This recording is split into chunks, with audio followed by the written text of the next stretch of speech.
Day here in the village of Boys Town, and part of our History Week. We wanted to incorporate the most historic structure in the village of Boys Town, which is this home was built for Father Flanagan back in the 1920s. He lived here from 1927 to 1941, and it's situated in the older part of our village.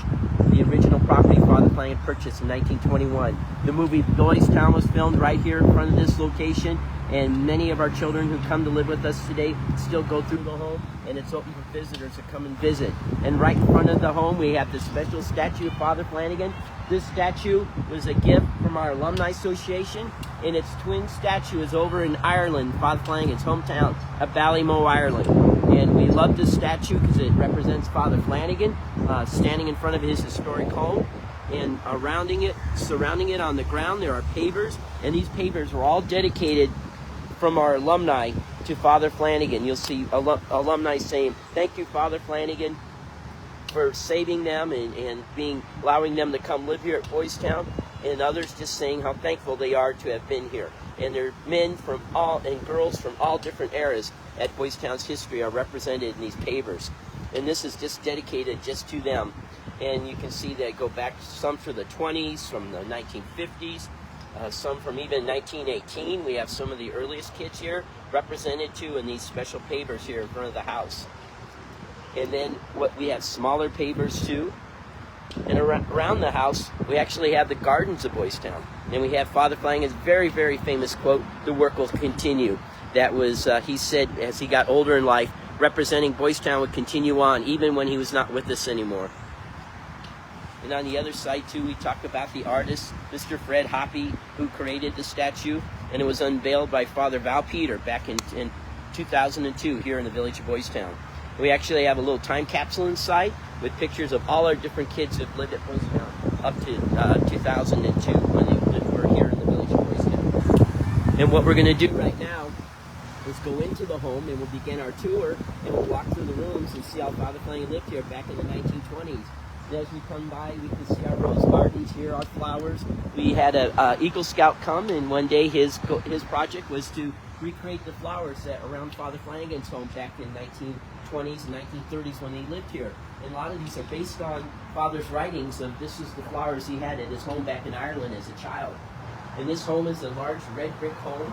It's done what they call in a Georgian style home. And Father Flanagan lived here with his sister, Miss Nellie, his housekeeper, and his nephew Patrick Norton. And we just walked in the front door of the house. And we're in the entryway, and we're going to come into the living room of the house here. And this is where Father Flanagan would spend his evenings. In the home, when you walk inside, we picked the time period 1929. So we have some of the furnishings that represent that time period within the house. Father Flanagan had a large fireplace here. He loved it in the wintertime. He could sit by the fireplace and be warm. Then in the summer, they'd open all the doors and windows and let the breeze come in. We have some special artifacts in this room. We have this painting that Father Flanagan created. It was a donation to Father Flanagan. It's called The Three Homeless Children.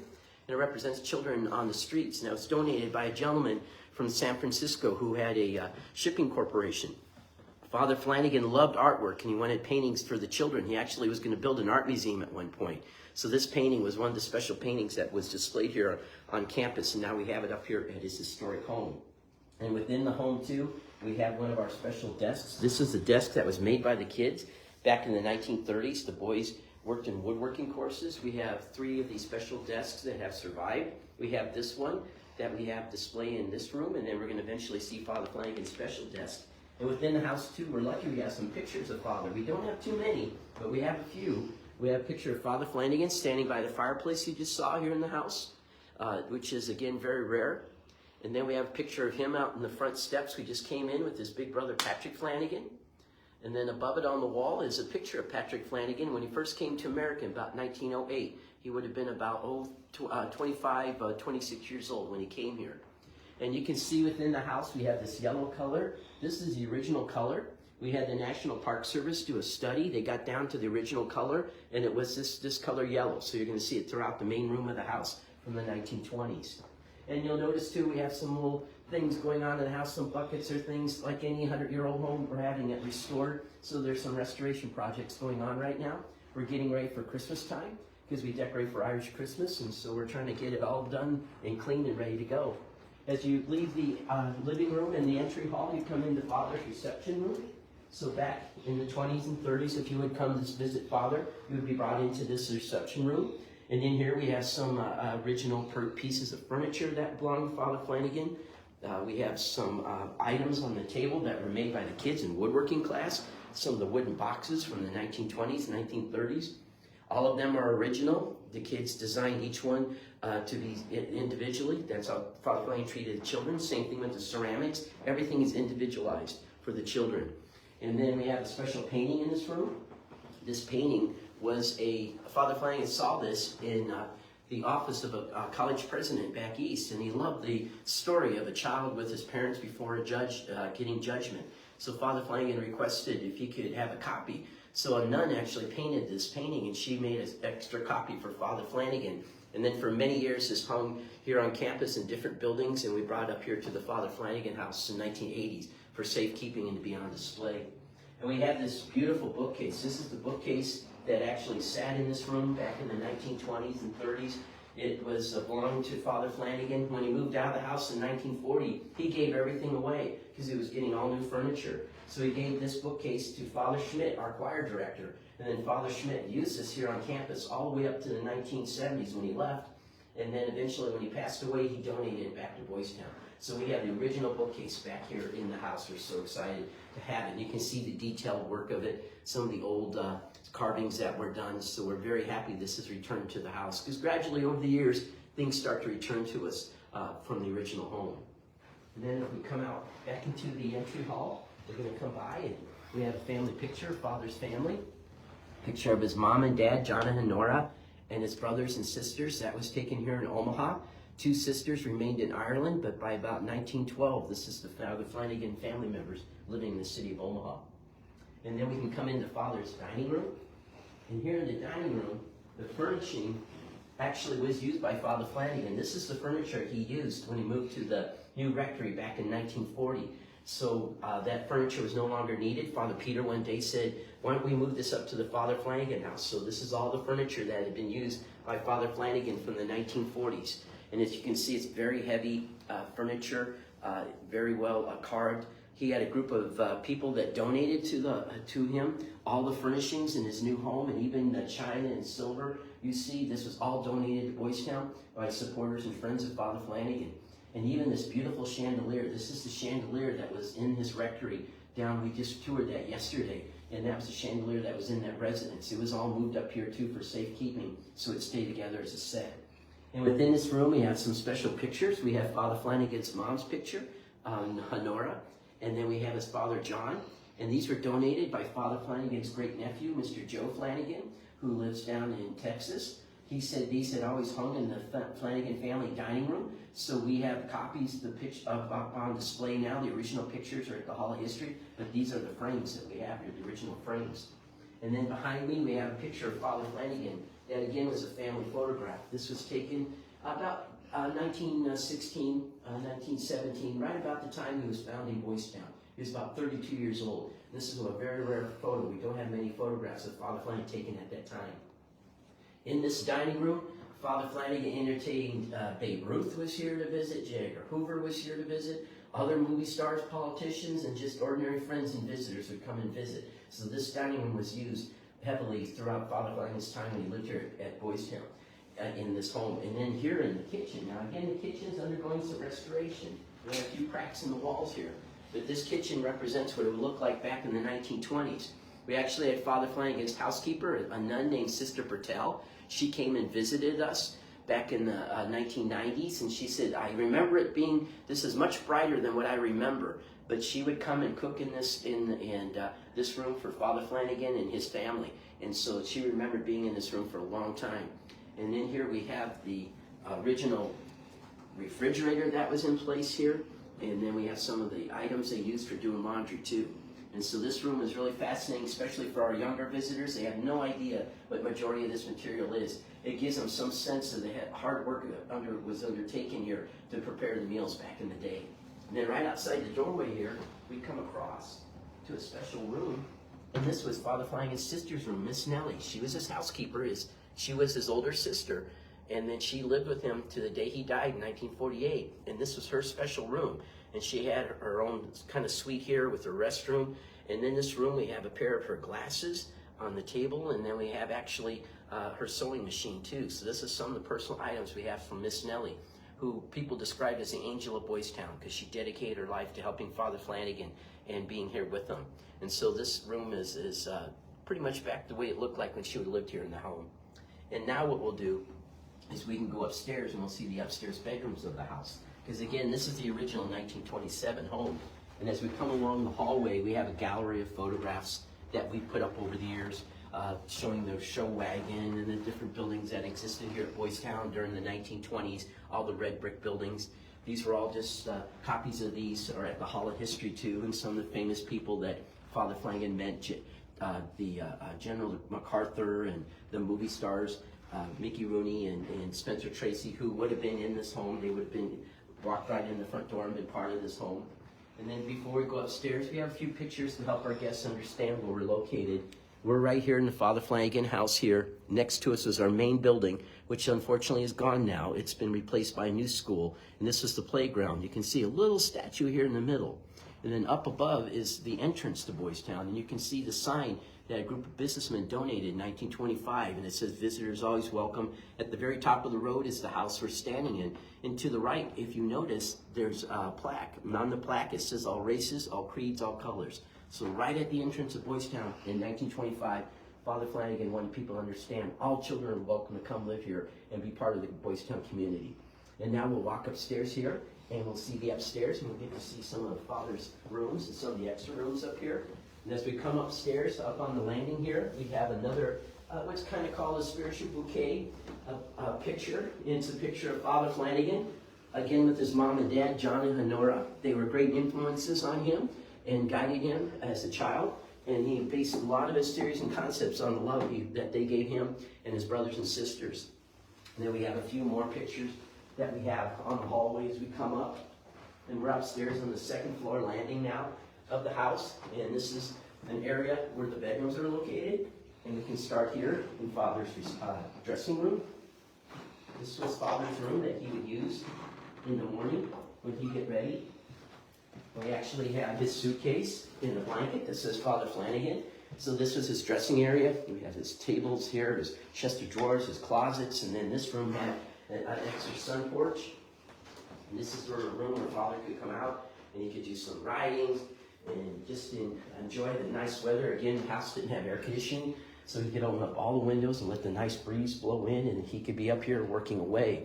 Next to the building, they're covered now with the blinds, was the original building. And Father Flanagan could be in these rooms and look out and watch what went on in the village. And one day he saw one of the boys throwing a ball against the new building. So he wrote a note saying, "Please don't do that." And that boy, all these years later, told me, he says, "I still don't know if Father Flanagan knew I did that." Well, he could be up here and watch what went on, and that's what he wanted to do. He was always watching and making sure the kids were okay and making sure they're behaving appropriately. And then we have some of his missals that he had, some of his prayer books too, that we have on display here in the house. And then as we come across, we're going to kind of notice on some of the doors, you see a ghost of a number. Because eventually, when Father Flanagan lived in this home, and he left, it was turned into a dormitory. So first the Christian brothers, and then various orders and nuns lived in these rooms. So each one had like a little number, like an apartment building. So eventually that's how these rooms were used. In the hallway here, we have a picture of Father graduating from college. Father Flanagan is right here in the front row. That's from Mount St. Mary's College in Baltimore, Maryland. And when he graduated from that college, that's the college that said he didn't have much of a future and he should go back and join his brother in Nebraska because he had too many ideas and concepts that were strange, and they were so desperate for a priest that he could go and live in Nebraska. So even at that time, he was discounted his ideas and views. Up here on the landing, we have our phone. And this was the phone for the home back in the 1920s. And you can see it would have been a party line phone. And we pointed out to our new boys and girls joining us. They're just amazed because everybody could listen up and down the line to all your phone calls. So they couldn't believe that could happen. And this home was really modern for the day. It actually had 3 bathrooms. We had one downstairs for Miss Nellie. Father had one upstairs here. And then this was the one for the other people living in the home. So it had 3 indoor bathrooms back in the 1920s. And then we have a bedroom that Father Flanagan's nephew, Patrick Flanagan, used. Patrick came from Ireland and lived with Father Flanagan. And he stayed at Boys Town actually to the day he died. And he dedicated his life to working for Boys Town as the business manager of the home. And then we have a little guest room, and this was used by Father Flanagan's mother when she lived with him for a while, and then other guests and family members when they come and visit. And I'll point out too, all the quilts you're seeing throughout the house, these were all made by our Boys Town Mothers Guild. And when we get to the back of the home, you're going to see a whole nother collection. So every time you see a quilt, those are all handmade by our Mother Guild members. And up here on the landing area, we have a kind of a wall. Well, back in 1941, when Father left, they took down this wall and expanded, added a whole new west wing, sleeping quarters, for first the Christian brothers and then the nuns. So back in 1976, the home was turned back into a historic house. So that's why this was all put back in place. And we're going to go over now and see that. But I wanted to point out this banister was removed back in 1941. And when they were restoring the home in 1976, they said, does anyone know where the banister went to? And a longtime employee named Mr. Awatowski said, that's up at the barn. Well, by gosh, they went up to the barn, and here was the original dual post and spindles. Everything's still up in the barn. So they were all refinished and brought back down and put into the home. So we're very lucky that happened. And what we'll do now is we'll head over, and we can go and see the addition that was done. And as we come by, you can see this great big huge crucifix. That was traditional here on campus. That hung for many, many years. And one of the schools here on campus and the buildings. And now we have new schools here on campus, and so we have other crucifixes that hang there. And as we come downstairs, these steps here, we're going to come down back into the entryway of the house, and then we can head over to the back of the house. And again, back in the day, this was Father's residence. So the only people that were allowed to visit here were his friends, his family. The boys were never allowed to come into the home because this was his private residence. But back here, we're coming to like would have been a door. This would have been the screen door to the house. And many former boys tell us they used to come up to the screen door and knock on the door, and Miss Nellie, who would have been back here kind of by the kitchen area, she'd come out and give them a cookie. So they remember that. She was very kind to them that way. And back in 1927, we would have walked out to the back of the house, and again, this whole section was added back in 1941. We kind of have a little history of the house. The far panel shows like a one-car garage. That's what Father Flanagan lived in when he moved out here to campus from 1921 to 1926. One-car garage, modified, overrun by mice and bugs, and eventually someone donated the funds to build this home. And so then he moved into the house here and lived in the house with his sister, Miss Nellie, and Patrick Norton. And we have a picture of him up in his bedroom. Again, a very rare photograph. We have a picture of him holding the Oscar laying in his bed when the Oscar came in 1938 here in the house. Then in 1941, it was turned into a dormitory, first the Christian brothers and the nuns. You can see the sisters all lined up here on the steps. They lived here up to 1975, and then in 1976, for the bicentennial, the home was renovated into a historic house museum. And this is the images of its restoration. And the back part of the home really was used for offices and different uses. And finally, about 10, 15 years ago, they said, let's remodel it into public space. So we came in and we took down a lot of the walls, and we created historical vignettes. So that's what these rooms represent. This one's dedicated to our Boys Town farm. It talks about how the kids would raise the crops and then produce the food and serve it in the dining hall. And it shows on the tables from back in the 20s and 30s and pictures of the boys that would have sat at the table back at that time. And then we come back, we come into Father Flanagan's office. This is a recreation of his office from 1943. We picked the war era because that's when he was very active working with the war effort and working with the former boys. And in his office, he always had a huge selection of photographs. So this is just some of the photographs. These are all copies. The originals now are at the Hall of History, but many of these frames are the original frames that were in Father Flanagan's office. And you can see pictures of all these servicemen. These were former boys that would send their pictures to Father Flanagan. He hang them in his office, just like any family member. He wanted his family members close to him. And over in the corner, you kind of see a dictaphone that was used by Father Flanagan. He'd pick up that little cone there and speak into it, and there'd be a little wax wheel, and it'd record his speeches and his letters, because he was going 24 hours a day practically writing and answering questions, especially during the war. Families would write to him needing advice and help. And within the room, too, we have some other items that were given to Father. When he traveled around the world, we have a stein from Germany. We have some white porcelain from Korea. There's a lacquer bowl from Japan, and just all these unique items that have been given to Father Flanagan when he traveled around. And on the wall again, photographs, frames created by the boys, and pictures, some of the awards he received from Variety Club International, just a wide variety of items and materials, things that would have been donated to Father Flanagan, he would have collected here on campus.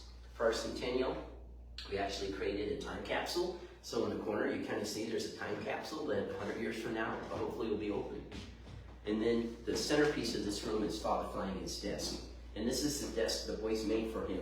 And from 1936 to 1939, it took the boys 3 years to create. And it has over 250,000 inlaid pieces of wood and like 36 different varieties of wood. And Father had that great sign created saying, made by the manual training class. And he had that proudly displayed on his desk to the day he died. And he used this desk to the day he died also. After that, it was put on display. And that is Father Flanagan's brown chair too, that he used. And this is famously where he had a drawer where he'd keep his candy. And after school, the younger kids could come up and get a piece of candy. So it's a beautiful piece of artwork created by the children, created for love for Father Flanagan. And he loved it to the day he died. And in Father's office too, you notice there's a dictionary. That's due to the fact that when Father Flanagan always wanted to increase his vocabulary, so he always kept a dictionary in his office, and every day he turned the page to a new word, and he would use that all day long. So that was just part of his increasing his vocabulary. And then we have some more pictures of famous supporters of Father Flanagan that he would have had in his office, from Joe Louis the boxer, and he had Gene Autry, Babe Ruth and Lou Gehrig, just a whole variety of movie stars from the 20s and 30s and that were supporters of Father Flanagan and his work and what he did to help children here on campus. And the Vice President, Mr. Wallace, too. And then we can step and we can see the chapel here on campus that we recreated. It would have been the original chapel from 1923. And as people visit the house, they're going to notice what we do is we have kind of names for the different rooms in the house, and we have a picture of the original building it stood in, and then what the original room would look like, because this building is long gone now. So we tried to recreate what the rooms would look like. And so this little area we tried to recreate as a chapel, and these are the original pews from the 1920s that were used by the children here on campus. And we have a picture of the Virgin Mary. That's the original to Boys Town too. That was in the original chapel back in the 1920s also. And then up in the front we have these kneelers. These were created by the boys in the woodworking course, and along with the lector, the woodworking there, and then the candle holders were all done by the boys here as part of their restoration project in 1930s, 1940s. And we have Stations of the Cross, kind of representing the old Stations of the Cross too. And then we have some ceramic items too that were created by the kids here on campus. So this is kind of a really special little room that people can come in for special events. And now what we'll do is we'll go upstairs and we'll see the rooms upstairs for this part of the house. Because again, back in the 1940s, they took everything out in the front of the house. This was the only staircase into the home. So we'll go upstairs now and we can see these rooms. Because we tried to give our visitors some sense of the history of Boys Town with some of these spaces that we have here. And as we come upstairs, our first room we're going to come to is our classroom here at Boys Town. And this classroom kind of represents the classrooms that would have been here back in the 1920s and 1930s. And we have some of the desks the kids would have used back in that time. We have some of the original chalkboards, the lead chalkboards, and we have our desk. The actual desk the teacher sat on was made by the boys here on campus. They made one for each teacher. And again, there's one of those special boxes the boys made too. And then we have our flag. We always point that out to our children when they visit, our modern children. We said, what's different about that flag? And then you get some idea. It's got the 48 stars on it. And we have some pictures what the original classroom would look like. And we have pictures of Native American tribes here, because in the original classroom from the 1920s, Father Flanagan had pictures of Native Americans, so that's what we tried again to recreate what Father Flanagan would have had back in that time.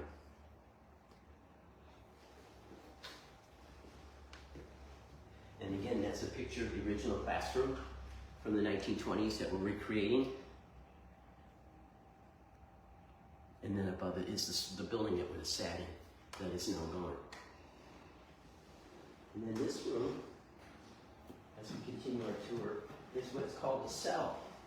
Because we spoke to the nuns that used to live here, the Cunegundas, the Franciscan sisters from Chicago. We said, what was your room like when you lived here at Boys Town? They said, we had a bed and a dresser. And that's all they had in their rooms. So we tried to recreate this for our visitors to understand that's what this floor looked like. All these little rooms were the cells. And we had the Cunegondas, Franciscan sisters. We had the Franciscan German sisters here. We had sisters in Notre Dame. We had different orders of nuns that come and served here at Boys Town for many, many years. We have some of the religious items that they have donated to us over the years when we visited the sisters. And then down our hallway here, as we come by, we have our Christmas room. Christmas is a big event at Boys Town. So this room is dedicated to the Christmas events at Boys Town. And what we have here in the room is a tree, and our tree is decorated with ornaments the boys would have made back in the 1950s. And so that was used for many, many years. The kids would create ornaments, and so when we were creating this tree, we wanted to use that. We have our train set in here because the boys used to have big events and decorate their cottages and have contests in the 50s and into the 60s. And we have some of the images on the wall of some of the pictures of the elaborate decorations they put up in their homes, because many of the children had never had Christmas before. And that's what we do at Boys Town today. At Christmas time, we go overboard decorating and having a special event for the children here on campus so they can understand what it's like to have a Christmas celebration. And all of it goes back to Father Flanagan and his ideas and concepts of making things open for the kids here on campus. And that shows Father in one of the dormitories passing out Christmas packages on Christmas morning. And so it was, again, very important to him that the kids have a good Christmas celebration. And as we step back here, we're going to come into a recreated dormitory. And again, these were been sleeping quarters for the sisters, and we took down all the walls to create this nice big open area so people could understand what one of our dormitories looked like. And you can see all the beds here that would have been in place. The original dormitories would have had 100 boys per bed. When we were creating this part of the home, about 10, 15 years ago, we went to the Omaha Mothers Guild and said, could you help us make a couple quilts? They said, couple quilts, Tom, we'll make you all quilts. So they had a huge project undertaken and created all these beautiful quilts that we have on display here. And they created even more that you can see throughout the house, and then they became a permanent group now, and they're still making quilts for the children here on campus. And upstairs here, we have a couple wooden cabinets that have survived over time. And this is one of the wooden cabinets. Every boy that lived here in the 20s and 30s had one of these cabinets to keep all their possessions in. And when they tore down the original building, they only kept a few. This one was at the print shop, and we had one that was actually at our plumbing shop. And so these were saved and brought up here to the house so visitors get some idea where the boys in the 20s and 30s would have kept their clothing in. And we have a picture here, a great image, showing this dormitory I was just talking about. This is all the quilts that you can see the Mothers Guild would have made. And again, above it is the building that this dormitory would have sat in. And then this is a little story someone wrote into Father Flanagan. How did children sleep at night? And Father wrote back this great story describing how there's a watchman that sits in the room with the boys and monitors them if they need any help, and then described how they each had their own little bed. And this is a very, very unique history of our Boys Town section. This allows guests to come and actually see what it was like in the 20s to live here. We have some little recognition of special people too. This is Miss Catherine Shields Dehaney. She's the lady that helped Father Flanagan rent our first home back in 1917, and she eventually worked for Father Flanagan until his death in 1948. So she was one of our first volunteers, our first workers to come and work here at Boys Town. She had great memories of Father Flanagan being here with the kids, so we wanted to recognize her as one of those early supporters and individuals who helped Father Flanagan. Tom, do you want to explain why the dormitory is different than how Boys Town is today? Today at Boys Town, our children live in family-style living units, and that came about in 1975. Because dormitories were good in their day, but children changed over the years, especially in the 1960s, and they needed more one-on-one attention and assistance. So that's why in 1975, Father Huck brought the Family Home Program here. And it's a world-renowned program. We have it duplicated across the United States by other children home programs, even around the world. And we're the state-of-the-art care now for children. And it just shows how Boys Town evolves and changes. Because Father Flanagan often said, you must keep evolving and changing, meeting the needs of children and families. And that's what we still do at Boys Town today. And I want to thank you for joining me here. We walked through the house. You got to see all the rooms. Now I have a little goal for you to come and visit us this Christmas time and see the home decorated for Christmas. And if not at Christmas, you're welcome to come visit throughout the years here, because Boys Town is open for visitors year-round. If you'd like to support Boys Town and continue the ministry of Father Flanagan, please go to boystown.org and learn how you can help. And I want to thank you today for joining us here, and we'll see you tomorrow for another History Week Facebook Live. Thank you.